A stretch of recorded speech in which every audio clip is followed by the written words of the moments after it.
안녕하세요. 오늘 저희가 좀 깊게 살펴볼 자료는요. 바로 2025년을 주도할 핵심 기술 트렌드입니다. 가트너라는 글로벌 IT 리서치 기업의 분석인데요. 앞으로 중요해질 10가지 기술을 정리한 내용이에요. 크게 보면 세 가지 흐름으로 나눌 수 있겠더라고요. 첫째는 역시 AI, 인공지능의 발전과 관련된 과제들이고요. 둘째는 컴퓨팅 기술의 새로운 지평, 그리고 마지막은 인간과 기계가 어떻게 더 똑똑하게 협력할 것인가? 네, 이런 이야기입니다. 오늘 저희 목표는 이 기술들의 핵심을 좀 빠르게 파악하고 이게 당신에게 어떤 의미가 있을지 함께 생각해 보는 거예요. 자, 그럼 본격적으로 시작해 볼까요? 첫 번째 흐름은 역시 AI인데요. 특히 에이전틱 AI라는 게 눈에 띄어요. 스스로 목표를 세우고 계획하고 심지어 실행까지 하는 AI 에이전트라니. 와. 2028년까지 업무 결정의 한 15% 정도를 이런 AI가 맡게 될 거라는 예측도 있던데 이게 참 효율은 높아지겠지만 글쎄요, 우리가 너무 의존하게 되는 건 아닐지 그런 생각도 살짝 드네요. 네, 바로 그 지점 때문에 이제 AI 거버넌스라는 게 중요해지는 겁니다. 에이전틱 AI처럼 자율성이 점점 커지면 그 결정 과정 있잖아요. 그 투명성이라든가 공정성, 또 윤리 문제 이런 걸 관리할 체계가 꼭 필요하거든요. 그게 바로 AI 거버넌스 플랫폼이죠. 이게 단순히 뭐 규제한다기보다는 우리가 AI를 믿고 잘 쓰기 위한 어떤 기반이라고 보시면 돼요. 그리고 AI가 만드는 그 정교한 가짜 정보들, 그러니까 딥페이크 같은 거예요. 이런 허위 정보 보안 기술도 정말 중요해지고 있죠. 이건 기술 문제이기도 하지만 사실 사회적 신뢰랑도 직결되는 거고요. 아, 그렇군요. AI의 가능성만큼이나 그 책임에 대해서도 함께 고민해야 한다는 말씀이시네요. 자, 그럼 두 번째 흐름, 새로운 컴퓨팅 기술로 넘어가 보죠. 양자내성 암호라는 개념이 나와요. 미래의 양자 컴퓨터가 나오면 현재 암호 체계가 다 무력화될 수 있으니 거기에 대비하는 새로운 암호 기술이다. 뭐 이런 건데 Y2K보다 파급력이 클 수 있다는 전망은 좀 무섭게까지 한데요. 네, 그럴 수 있습니다. 이게 당장은 아니겠지만 준비는 지금부터 해야 하는 문제죠. 왜냐하면 이게 금융이나 통신 같은 사회 거의 모든 영역에 보안 근간을 아예 바꿔야 할 수도 있거든요. 아, 근간 자체를요? 그렇죠.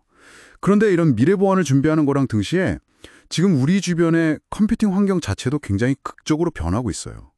주변 인비저블 인텔리전스 같은 게 대표적인데요. 이게 뭐냐면 사용자는 잘 인식 못하는데 주변 환경에 AI가 스며들어서 도움을 주는 거예요. 예를 들면 한 5년 안에 개당 10센트 수준까지 저렴해질 수 있다는 RFID 태그 같은 거 있잖아요. 네네, 그 작은 칩 같은 거요? 네, 그런 초저가 센서로 거의 모든 사물에 붙여서 추적하고 관리하는 시대가 올 수 있다는 거죠. 모든 사물이 데이터를 생성하는 거예요. 와, 모든 사물이요? 데이터 양이 어마어마하겠는데요? 맞습니다.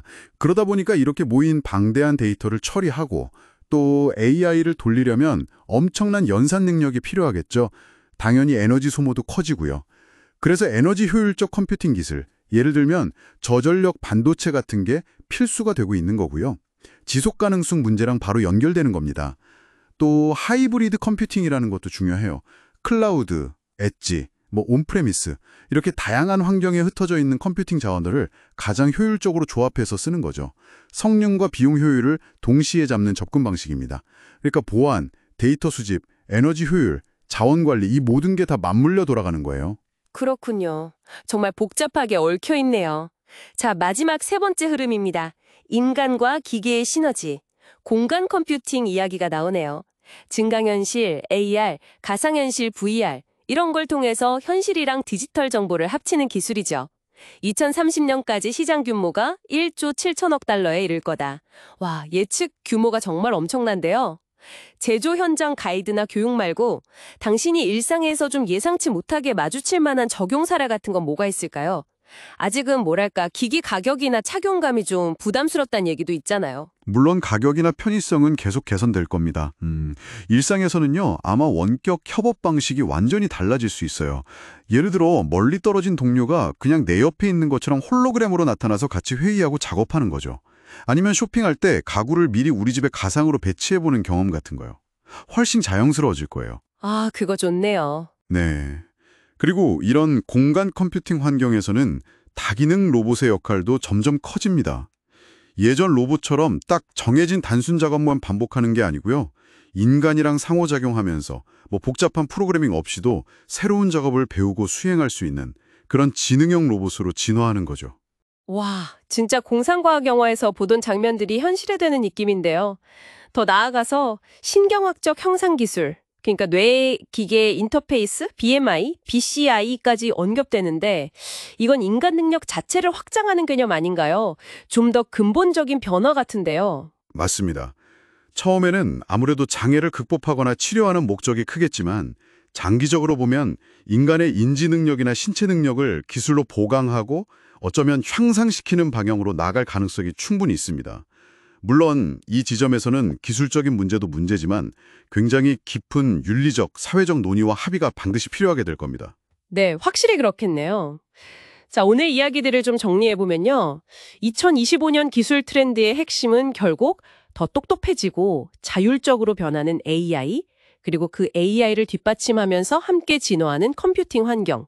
마지막으로 인간과 기계 사이의 경계가 점점 더 허물어지면서 긴밀하게 상호작용하는 미래. 이렇게 요약할 수 있을 것 같습니다. 이게 단순히 기술 목록 나열이 아니라 앞으로 당신이 세상을 경험하고 소통하는 방식 자체에 큰 변화를 가져올 거라는 예고 같아요. 네, 아주 중요한 포인트는 이 기술들이 각자 따로 발전하는 게 아니라는 점입니다. 서로 굉장히 강력하게 연결돼서 시너지를 내거든요. AI가 발전하면 로봇이나 공간 컴퓨팅이 더 똑똑해지고 또 새로운 컴퓨팅 기술은 이 모든 걸 가능하게 하는 기반이 되는 거죠. 가트너 자료에서도 강조하는 부분인데 이런 큰 흐름을 계속 주시하고 또 가능하다면 작은 규모라도 좋으니까 개념 증명, 프루프 오브 컨셉트 같은 걸 시도해보는 게 미래 경쟁력을 확보하는 데 아주 중요할 겁니다. 네, 오늘 정말 흥미로운 기술 이야기들을 나눠봤는데요. 마지막으로 당신께 이런 질문 하나 던져드리고 싶습니다. 아까 이야기 나눴던 신경학적 향상기술처럼요. 인간의 능력을 단순히 보조하는 걸 넘어서 향상시키는 기술에 대해서 우리는 과연 어디까지 받아들여야 할까요? 장애를 극복하고 기능을 회복시키는 수준과 인간 본연의 능력을 초월적으로 강화하는 것 사이의 경계선, 이건 어디에 두어야 할지 한 번쯤 깊이 생각해 보시는 것도 좋겠습니다. 오늘 저희와 함께해 주셔서 감사합니다.